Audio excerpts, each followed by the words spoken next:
Hey, what's up, guys? Welcome to Tech Uncensored. I look fancy today. Today in tech news, we got whiteboard interviews are shit. Check out the article on why. Xbox games get a $10 a month subscription coming later this year.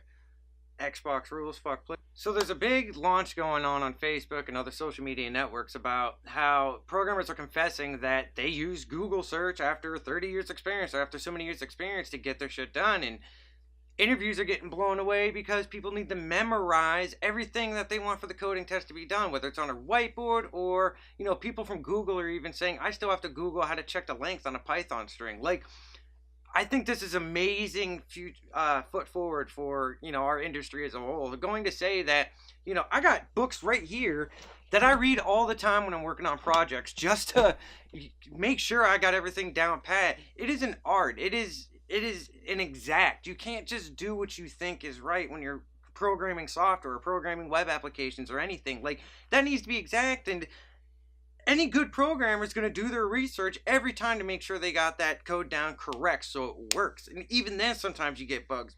Everybody needs to be able to do a Google search or go back to a reference book. That's why people buy books. They don't read them and then, oh, I know the book. Like, and this is what's going on. Programmers confessing to, checking out other source code and stuff to get their stuff right. And there's nothing wrong with that. But when you go to the interview and they're asking you to build a navigation system or,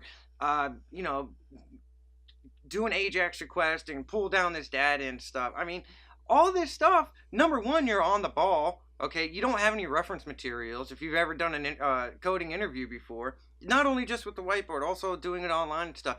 You're scared. You can be the best developer in the world, and you're just going to feel that anxiety because you want to impress. And impressing people just makes you feel uncomfortable, period. So all these programmers are coming out and saying that the interview system's broken, and a lot of people are coming forward saying, even with years of experience, I'm still checking stuff that I should know day one. And it's true. Everybody looks reference. Everybody goes, oh, yeah, I missed this line of code, or oh, I forgot to, throw my try catch in there.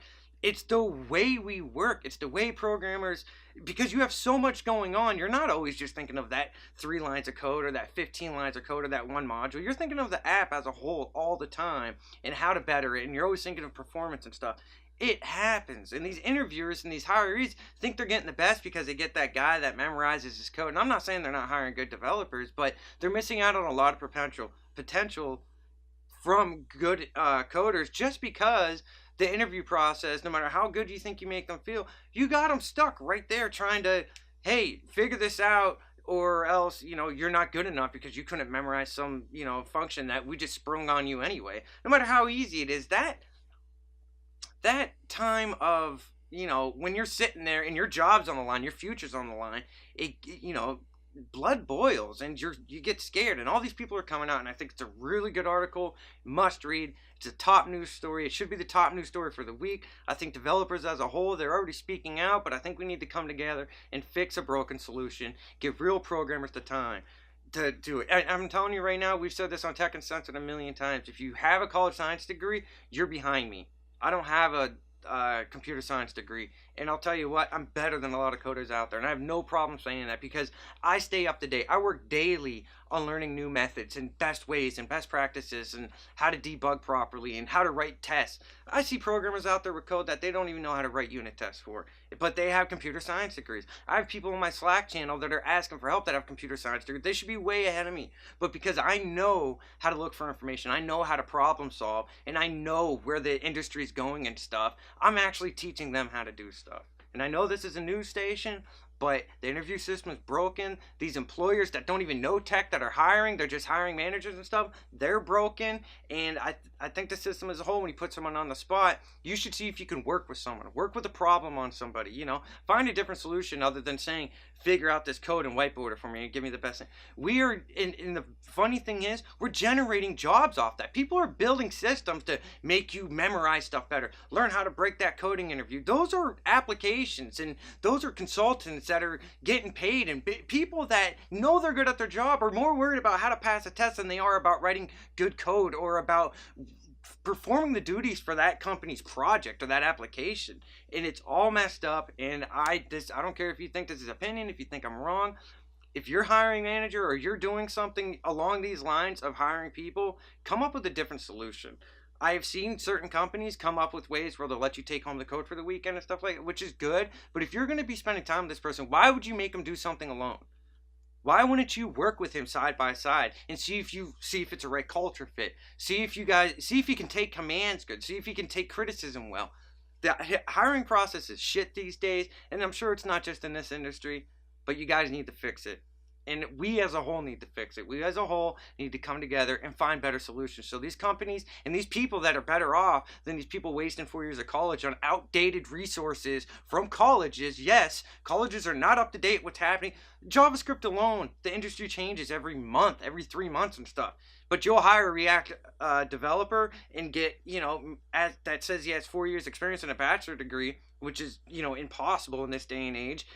But somehow he'll get it because he has a bachelor degree, as opposed to someone who writes React applications for a thing, or writes C++ for a living and does it daily and does it in his fun time and is passionate about it. And it's a broken system. I lagged too long on this, but that's the top article of the day. I suggest you guys go to Tech Uncensored, like the post on my Facebook page. Like it on Twitter. I'm shooting it out all over, and if you can, write your story. If you see this video, write your story about what it takes for you to get a problem done. Where do you go to get information? Because that's something I definitely teach all the people that ask help for me, is I'm showing them how to get the information, where to find it. It's not about memorization, about knowing where to look to get the problem done in an efficient amount of time. So next up, S3 goes down. This is a big deal all day yesterday. I was going to do a quick video, but honestly, it happened, and I love, I read some of the comments and stuff, and people were like, how did they let this happen? How's it going on so long? I mean, first of all, I like using code locally. I don't like pulling in from a CDN. You're bootstrapped, you're fun, awesome and stuff. I've actually shouted out about this on the internet last year. I talked to a couple companies about how they're using CDNs, and like, you're going to risk your page looking ugly over 300 kilobytes of code. Like,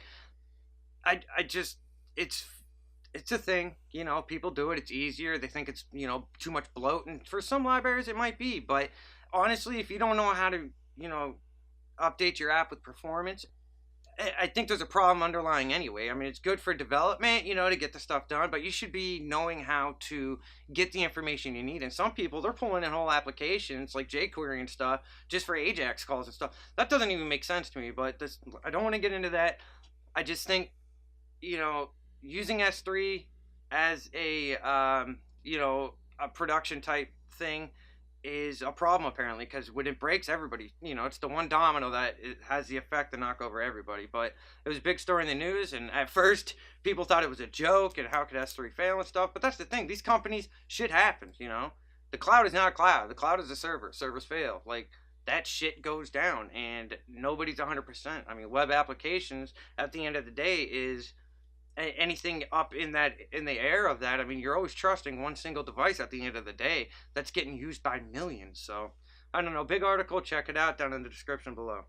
So for my last one today, I just wanted to shoot a quick shout out. Xbox Rules, they're now coming up with a service in the late spring of this year to start allowing you to pay $10 a month to subscribe to a game and play it and then return it, kind of like a Redbox deal or something like that. And I thought it was pretty cool.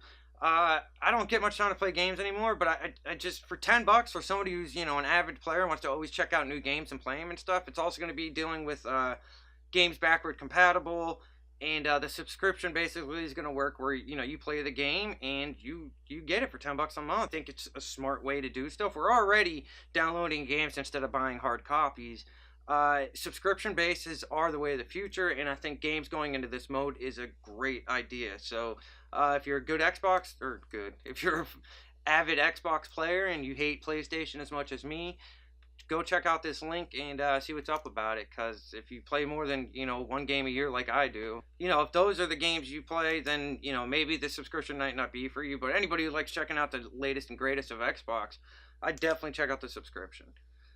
Alright, so we went over the news for the day, and I just wanted to say to you guys, this problem's not going to be fixed for interviewing anytime soon. I'm glad people are speaking up about it. Everybody's seen it in the development community for a while.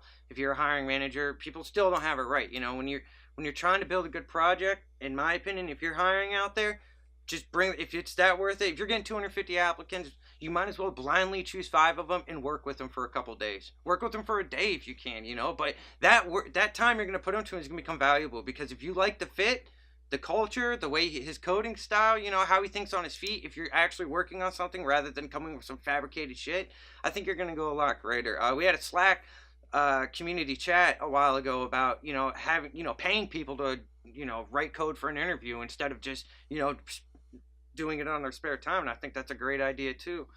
There's a lot to it. I think it's just too much to handle for this generation. Sometimes it's not always just about, you know, who's got the best code or who can memorize the most lines of shit.